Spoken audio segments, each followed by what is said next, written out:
Okay, जय जगन्नाथ। ठीक है, कल हम लोग एक तो प्रॉब्लम देखे थे पैरेलल लॉ ऑफ फोर्सेस के बेस पे। ठीक है, आज और कुछ प्रॉब्लम देखते हैं। ठीक है, चलो प्रॉब्लम नंबर 2, क्वेश्चन नंबर 2। कल को 1 नंबर किए थे, आज और कुछ देखते हैं। क्या है? Two forces act at an angle. Two forces act at an angle। दो फोर्सेस एक एंगल पे एक्ट कर रहा है, कितना पे? Of 120 degree, of 120 degree.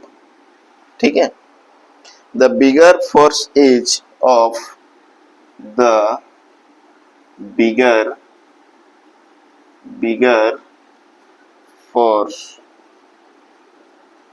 is of the bigger force is of 40 Newton, 40 Newton. ठीक है, and the resultant is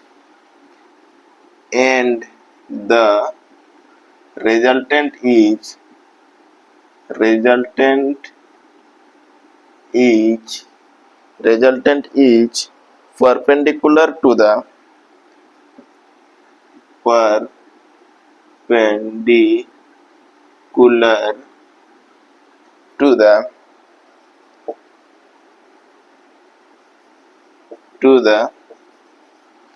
perpendicular to the smaller one।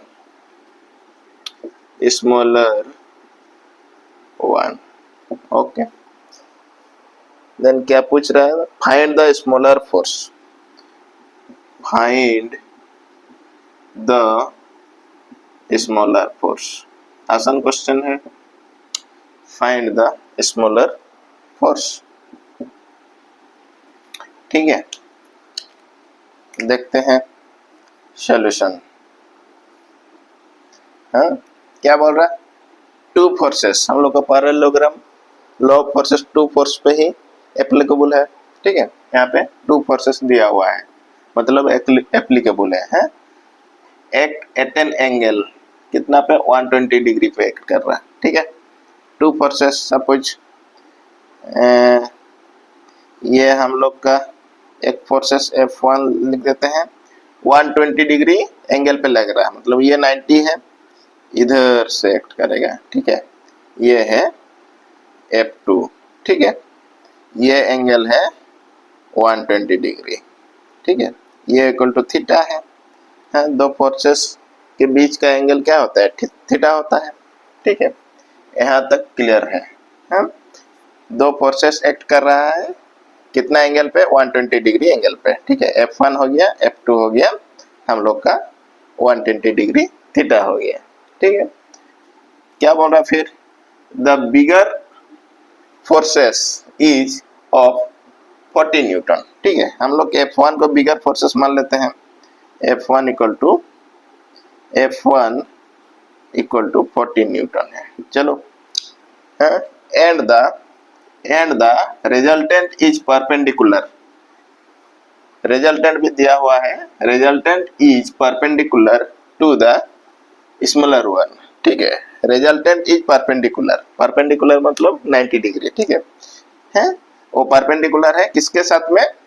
Smaller force. ये हम लोग का स्मॉलर फोर्स है। ठीक है, मतलब इधर से हम लोग का रिजल्टेंट जाएगा, ये है R है। ये एंगल कितना है? ये एंगल 90 डिग्री है, ये एंगल 90 डिग्री है। ठीक है, ये एंगल 90 डिग्री है, इसके साथ परपेंडिकुलर में है। ठीक है, F2 के साथ परपेंडिकुलर में है, ये 90 डिग्री है। ठीक है, मतलब ये वाला 90 डिग्री है। ओके, इतना क्लियर है? Perpendicular to the smaller one. इसके बाद पूछ रहा है फाइंड द स्मॉलर फोर्स। यहाँ पे फोर्स है, smaller force. Find the smaller force. ठीक है, मतलब छोटा वाला फोर्स क्या होगा? स्मॉलर फोर्स मतलब ये वाला फाइंड आउट करने बोल रहा है। क्लियर है? इतना हम लोग का क्लियर है। हम थोड़ा क्वेश्चन को घुमा के दिया है, ठीक है। देखते हैं बोल रहा है ये वाला 90 डिग्री है, ठीक है, ये थीटा है, तो अल्फा अल्फा f1 के रेस्पेक्ट में होगा, ठीक है। f1 के रेस्पेक्ट में हम लोग का अल्फा कितना होगा, ये होगा अल्फा, ये होगा अल्फा, ठीक है। अल्फा इक्वल टू नहीं दिया है, यहाँ पे हम लोग एक तो कॉमन सेंस लगा सकते हैं, ये वाला एंगल तो हम लोग का 120 डिग्री है और ये वाला है 90 डिग्री, तो ये वाला कितना होगा, 120 से 90 माइनस कर देंगे, मतलब क्या है, अल्फा इक्वल टू क्या होगा, alpha equal to 120 degree minus 90 degree, ठीक है। तो कितना होगा 30 degree, alpha equal to 30 degree हम लोग का निकल गया है। लेकिन ये वाला क्वेश्चन में नहीं पूछा है, ठीक है, ये फाइंड आउट करने के लिए नहीं पूछा है, क्या पूछा है, find out the smaller force, F2 निकालना है, ठीक है। F2 निकालेंगे तो हम लोग एक तो फॉर्मूला पता है हम लोग को, एक तो वी नो दैट, ठीक है, वी नो दैट क्या पता है हम लोग का, ना tan अल्फा इक्वल टू क्या होता है, F2 sine theta divided by F1 plus F2 cos theta होता है, ठीक है। थीटा हम लोग को पता है, थीटा 120 डिग्री है, ठीक है, और F1 पता है, सिर्फ F2 नहीं पता है। अल्फा भी हम लोग का पता हो गया है, ठीक है। तो यहाँ पे हम लोग कैसे निकाल सकते हैं ना, 30 degree, alpha equal to 30 degree है, 30 degree equal to F2 sign कितना है, 120 डिग्री है, 120 डिग्री डिवाइडेड बाय F1 कितना है, F1 हम लोग का 40 है, 40 प्लस F2 cos थीटा तो हम लोग का 120 डिग्री ही है, ठीक है, 120 डिग्री ही है। तो हम लोग को एक तो पता है sine 120 degree equal to sine 60 degree होता है, और cos 120 degree equal to minus cos 60 degree होता है, ठीक है।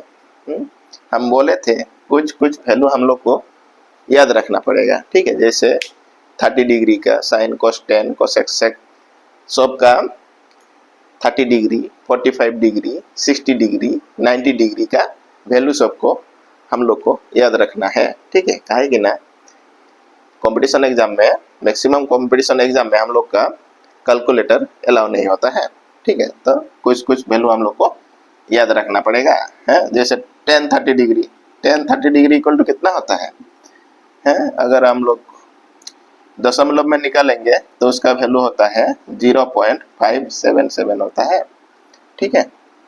और इसके बाद क्या है, F2 हम लोग को फाइंड आउट करना है, साइन 160 डिग्री, साइन 60 डिग्री का वैल्यू कितना होता है, साइन 60 डिग्री का वैल्यू होता है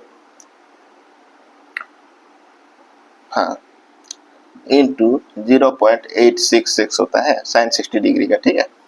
और यहाँ पे हम लोग का 40, यहाँ पे माइनस 60 डिग्री हो जाएगा, मतलब यहाँ पे माइनस होगा, ठीक है। cos 60 डिग्री का वैल्यू कितना होता है, cos 60 डिग्री का वैल्यू 0.5 होता है, इसको थोड़ा याद रखना है वैल्यू सबको, नहीं तो विदाउट कैलकुलेटर में हम लोग सॉल्व नहीं कर सकते हैं, ये एक्चुअली कैलकुलेटर वाला प्रॉब्लम है, ठीक है। RS खुरमी का ही प्रॉब्लम है, खुरमी गुप्ता का, ठीक है।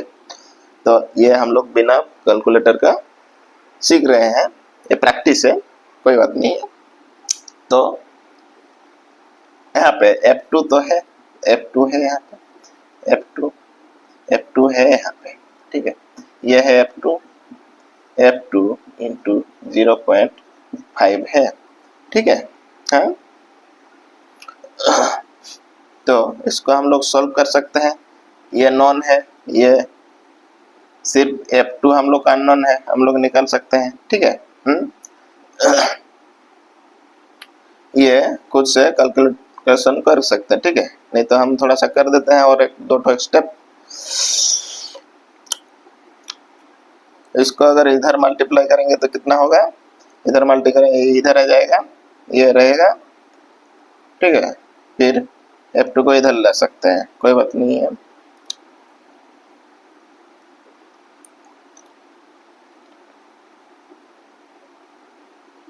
ठीक है, इसको हम लोग F2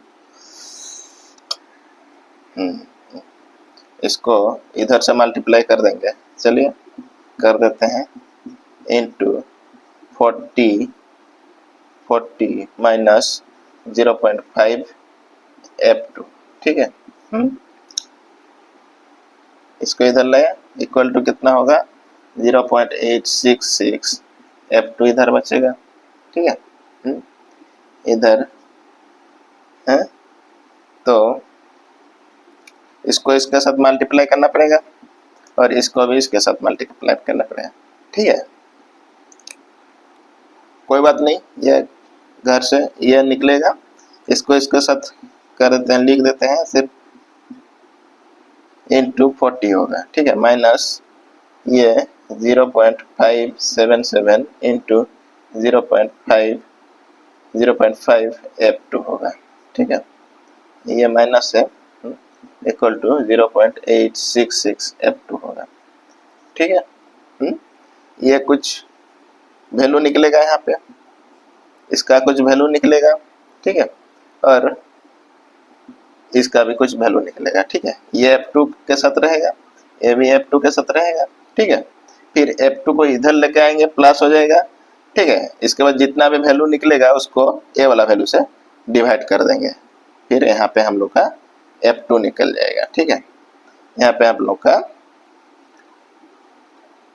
लोग का F2 इक्वल टू कुछ भी न्यूटन निकलेगा, ठीक है। ये है हम लोग का आंसर। कोई बात नहीं, घर में आराम से कैलकुलेशन कर सकते हैं, ठीक है। ऐसे क्वेश्चन भी पूछ सकता है, ठीक है।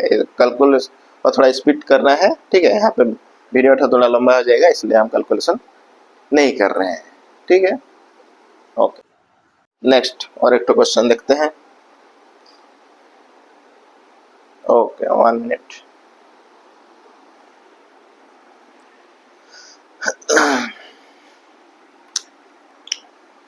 समझ में आ गया, आसान है, ठीक है, कोई बात नहीं है।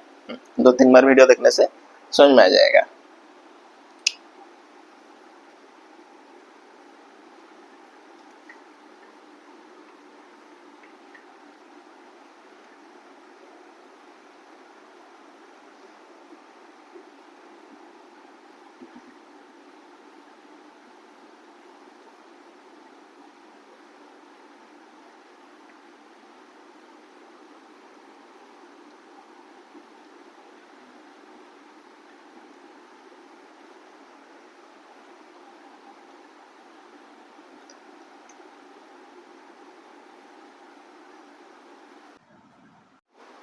और एक क्वेश्चन देखते हैं, question number 3, question number 3, question number 3, ठीक है। क्या पूछ रहा है, find the magnitude of two forces, find the magnitude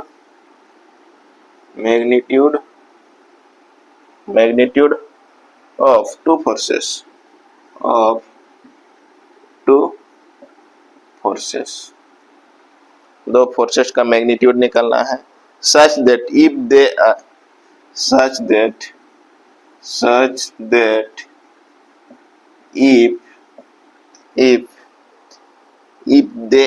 at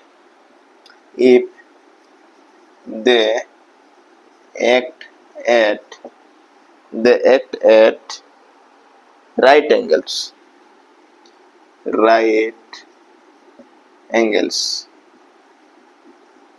angles, ठीक है। their resultant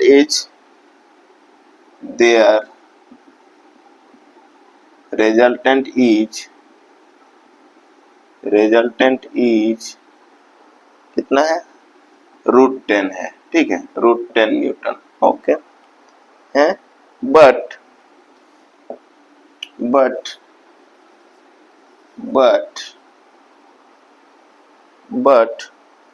if they act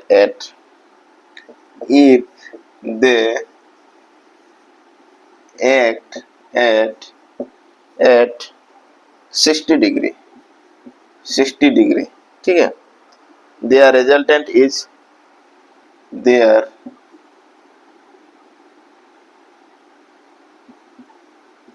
there resultant is √13 newton, ठीक है।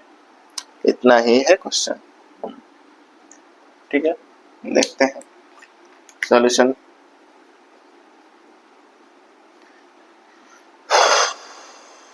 क्या बोल रहा है, find the magnitude of two forces.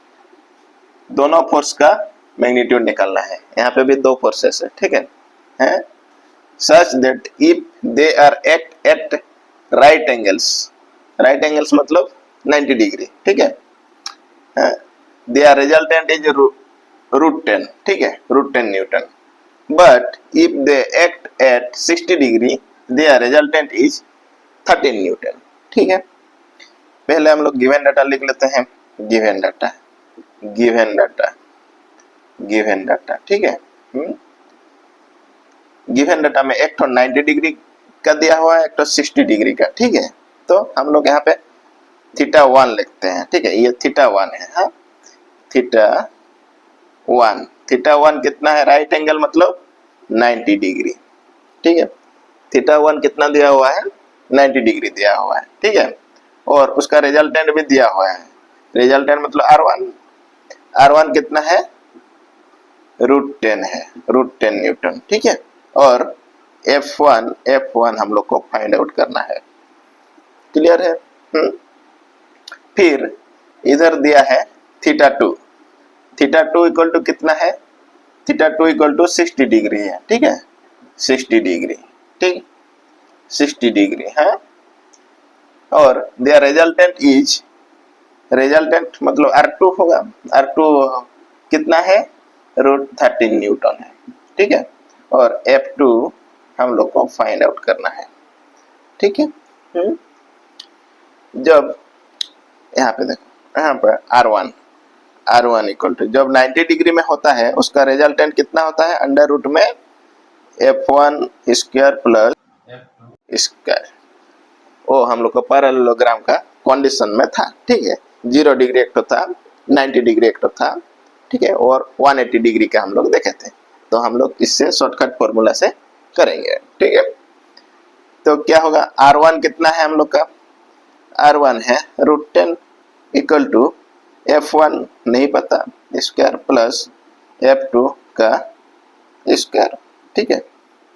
R1 नहीं पता, दोनों साइड में रूट है, दोनों साइड में रूट है, तो इसको हम लोग हटा सकते हैं, मतलब स्क्वायर करके दोनों साइड हटा सकते हैं। मतलब कितना होगा, यहाँ पर 10 equal to F1 square plus F2 square. दोनों साइड का रूट हम हटा दिए हैं, ठीक है। क्या है, दोनों साइड में रूट है, रूट को हम लोग हटा सकते हैं, ठीक है। दोनों साइड में अगर रूट होगा तो उसको हटा सकते हैं, ठीक है। तो यहाँ पे कितना होगा, F1 स्क्वायर प्लस F2 का स्क्वायर इक्वल टू 10 होगा। इसको हम लोग इक्वेशन नंबर 1 कर देंगे, ठीक है। F1 square equal to F2 square equal to 10। ये हम लोग का आंसर नहीं निकला है, ठीक है, आंसर अभी बाकी है। फिर इधर R2 में क्या होगा, R2 में ठीक है, R2 का फॉर्मूला तो नॉर्मल फॉर्मूला लगेगा, ठीक है, कोई बात नहीं। नॉर्मल फॉर्मूला हम लोग का क्या है, याद है हम लोग को, F1 square plus F2 square plus 2 F1 F2 cos theta होता है, ठीक है। यह है नॉर्मल फॉर्मूला, ठीक है। R2 हम लोग का कितना दिया हुआ है, अंडर रूट में 13, ठीक है। F1 square plus F2 square नहीं पता है, ठीक है, प्लस 2 F1 F2, ठीक है, cos 60 डिग्री, 60 डिग्री दिया है, 60 डिग्री दिया है, इधर गिवन है 60 डिग्री, θ2 60 डिग्री है, ठीक है। तो यहाँ पे भी हम लोग अंडर रूट को हटा सकते हैं। 60 डिग्री cos 60 डिग्री का वैल्यू हम लोग देखे थे कितना है, 0.5 है। इससे पहले वाला क्वेश्चन में किए थे और ये भी, ठीक है, याद होना चाहिए। ठीक है, तो यहाँ पे कितना होगा 13 इक्वल टू अंडर रूट को हटा दिया हम लोग, ठीक है, एफ प्लस F2 का square plus 2 F1 F2 into 0.5, ठीक है। 0.5 को अगर 2 से गुना करेंगे तो 10 होगा, 1 होगा, ठीक है। और F1 square plus F2 square का वैल्यू हम लोग को पता है, ये है, हाँ कि नहीं, 10 है, ठीक है। तो कितना होगा 13 इक्वल टू ए वाला 10 है प्लस ए वाला F1 F2 है, ठीक है। इसको हम लोग 2 से गुना कर दिया तो 10 होगा, 1 के बाद पॉइंट है, मतलब 1 ही बचेगा। 1 का अगर F1 F2 से गुना करेंगे तो F1 F2 ही होगा, ठीक है। तो यहाँ पे क्या निकल के आ रहा है हम लोग का F1 प्लस F प्लस कहाँ है F1 F2, ठीक है, इक्वल टू इसको इधर भेज देंगे, इधर भेज देंगे तो 13 से 10 माइनस हो जाएगा, यहाँ पे 3 होगा, ठीक है। इसका करके दिखाने का जरूरत नहीं है, इसको F1 F2 को इधर रखें, 10 को इधर कर दिए, 13 से 10 गया तो 3 बचा, इसको उल्टा करके लिख दिए हैं, ठीक है, कोई बात नहीं है, आसान है। ये हम लोग का इक्वेशन नंबर 2 है। ये भी आंसर नहीं है, आंसर ये भी नहीं है, ठीक है, ये भी आंसर नहीं है। तो आंसर कैसे निकलेगा, आंसर हम लोग का F1 और F2 निकलना है, F1 और F2 निकलना है, ठीक है। तो और भी आगे बढ़ते हैं, और भी आगे बढ़ते हैं, ठीक है।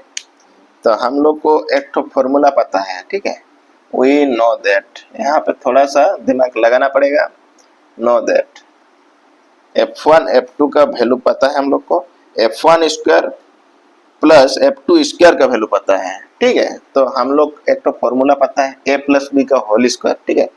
तो यहाँ पे हम लोग a के जगह में F1 लिखेंगे और b के जगह में F2 लिखेंगे, इसका और स्क्वायर करेंगे तो कितना होगा पता है हम लोग का a square plus B square plus 2ab होता है, a के जगह F1 है, b के जगह F2 है, ठीक है।